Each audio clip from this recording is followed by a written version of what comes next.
How America's left is preparing for escalating violence.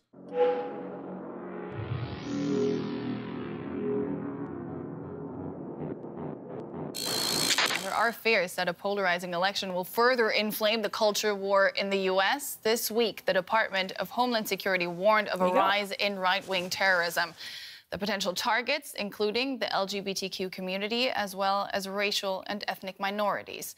Now, while the debate over gun controls remains deadlocked in Washington, one organization says the best protection for vulnerable groups is to give them guns as well. Hey. DW's Amian Isif caught up with them. You'd get a lot of agitation in some lefty orgs for being a white dude with dreads. I don't give a shit about where. What state is this in? This is in Washington. This is in Washington, right? Oh, this is in Maryland. Okay, sorry. I saw Washington. Right wing is winning by a long shot. I feel like if you're going to have success with this long term, going with like SRA was probably the wrong idea, right? I mean, I still think you should go if you can, but the goal would be not like getting all the communists to arm up. It would be getting like the liberals and progressives and social democrats, like a broader coalition. There aren't enough communists or socialists to really meaningfully right that gap. Yeah, you need a popular front. LRA? No, like the NRA isn't called the Conservative Rifle Association. It's called the National Rifle Association. I think it would be better to go with, you know, I don't think calling it Rifle Association is a good idea either. It should be like Defense Association or something. I don't know.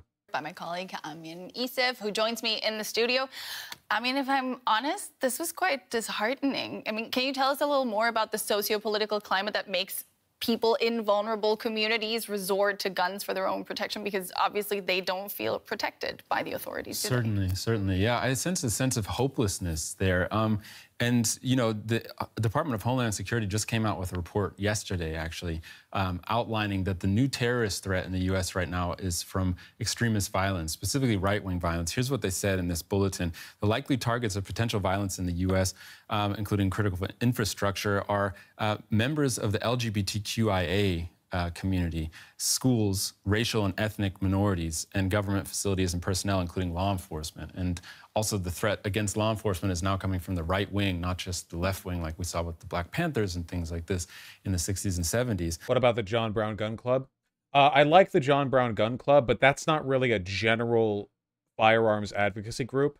That's like a specific, like organized militia showing up at events thing. So they're looking for a much more targeted, much more active, you know, like, I guess I'll put, like, so many people are a part of the NRA as, like, a general thing, you know? Like, being a part of the NRA doesn't mean you have to go to a weekly meeting or whatever. It's, like, a huge org that you can be a part of at many levels.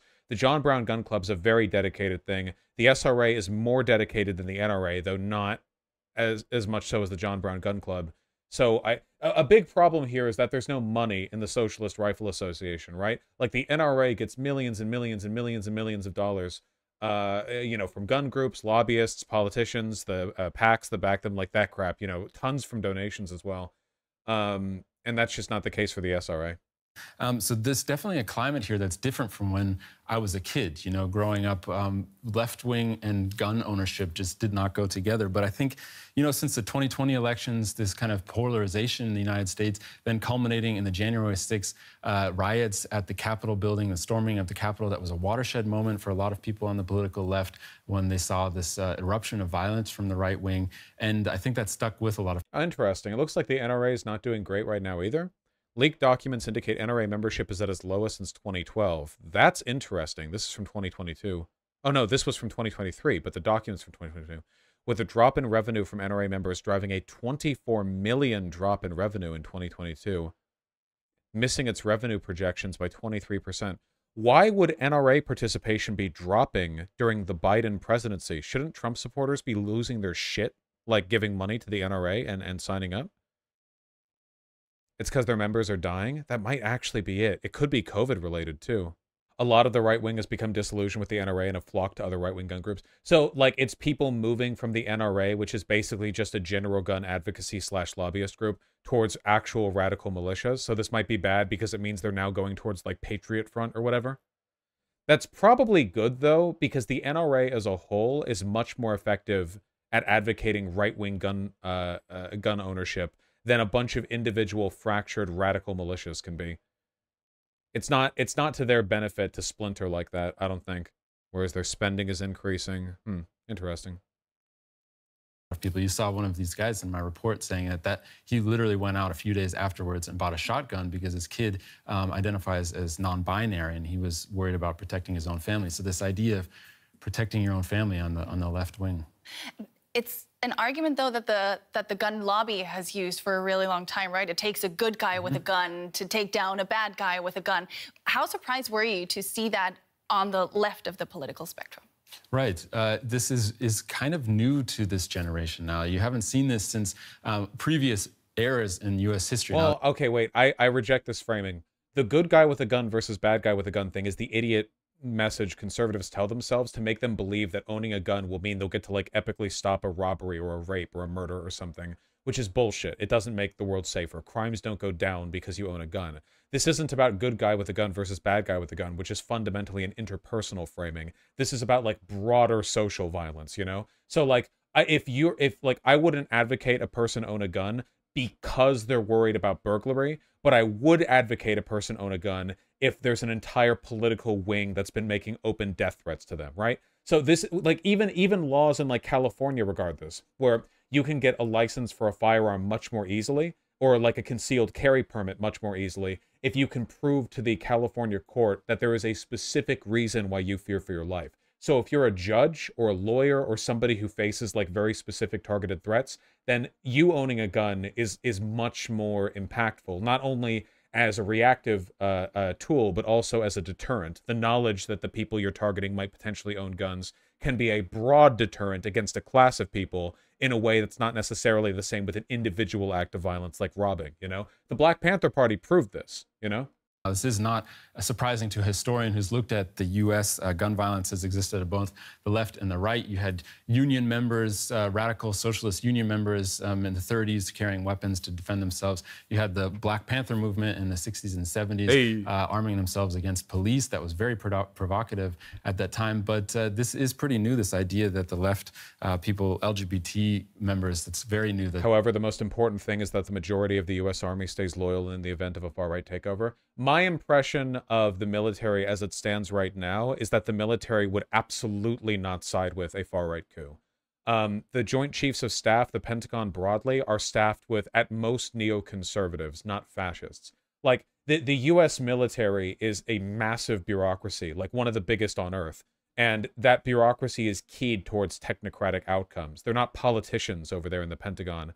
The attitude that I get from, like, looking at them and their general tendencies is that they just would not lean in that direction at the moment. Obviously, that can change. What about individual state National Guard units? Well, that's a different story. But they can't, you know, there's only so much you can do with that as opposed to, like, the federal government broadly. Pentagon. Remember Comrade Milley calling magatards Nazis?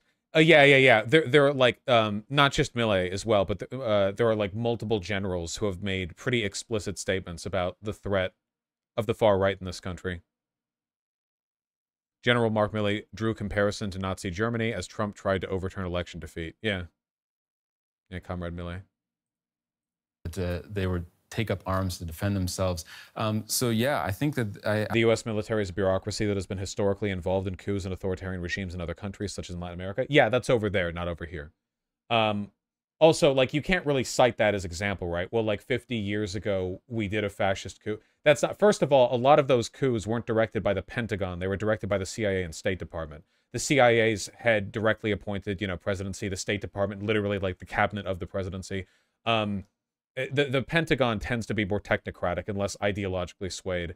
Obviously, they still are. There's no such thing as an apolitical military, but they're not the CIA. But nowadays, like, internally, you know, just keep in mind that, like, the president was able to order paratroopers to guard black students as they entered recently integrated schools, and it's not like the whole military threw a revolt over it, you know? And that was back in the 60s.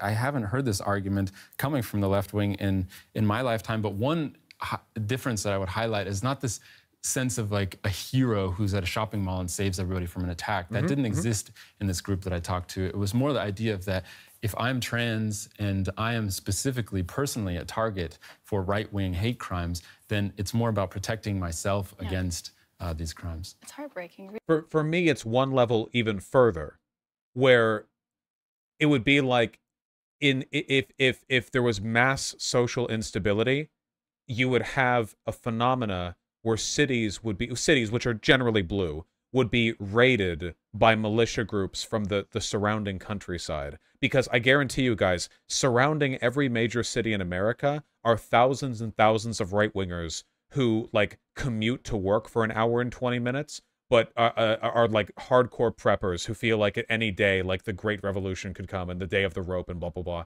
So, like, I feel like it would be much more difficult for somebody like the Patriot Prayer guys, like some dudes with rifles and a pickup truck storming into Seattle. It'd be way more difficult for them to do that and, you know, get away with it if they were like running around trying to shoot people or like take over city blocks or whatever, which is what they fantasize about. You can go on right-wing militia forums or like look at leaked info from them. They fantasize about this. This isn't like made up fear-mongering. This is what they want to do. This is the thing the preppers want. They don't want to just sit out there in their bunkers forever. They want to retake the cities that they think have been corrupted by feminism and liberalism and Jews and black people, blah, blah, blah. Like, that's what they talk about. Yeah, they fantasize about it nonstop. So if they ever tried that, like, what situation do you think they want, right? They want to roll on into a city that is armed to the teeth or a city that is completely unarmed, you know? Can you imagine what a like disorganized right-wing militia would have to go through in order to meaningfully occupy a city where there are full apartment blocks of people who already own guns? Like, it's like impossible. It's like militarily like, Jesus. The U.S. military could barely handle occupation in Afghanistan and parts of Iraq, you know? Like, can you imagine a bunch of militia groups trying that shit? No. Yeah. I just don't want them to be able to storm through the cities and do mass executions of minority groups. Really, and the truth is quite the opposite, isn't it? More guns don't mean more safety. That's right. Statistically, it's insignificant. You know, you have these horrible attacks from the right wing in the U.S., this horrible bloodshed and violence, but that doesn't make individuals statistically more likely to die from gun violence, politically motivated gun violence. It's still just a small percentage of gun-related deaths. But what is interesting is, you know, that this idea exists that that they have to do that. So, yeah, I think going back to the idea that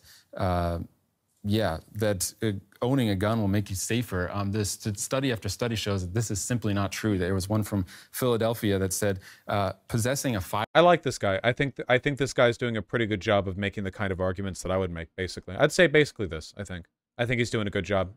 I'm happy to see this presented positively to German media. I know that Germans are nowhere near as pro-gun as we are. But they also have their own problem right now with like far-right militia groups, except their militia groups are like all veterans and cops. So, you know. Firearm, it was done over a year. Possessing a firearm makes you 4 times more likely in an assault to die from that assault. And if you had a chance to defend yourself, meaning if you could actually draw your gun and defend yourself, then you were 5.5 times more likely to die. So even the idea of like being aware of somebody attacking you with a gun, having a gun yourself, you are more and more likely, the more armed you are, essentially, to die in an attack. I mean, Isif, thank you so much.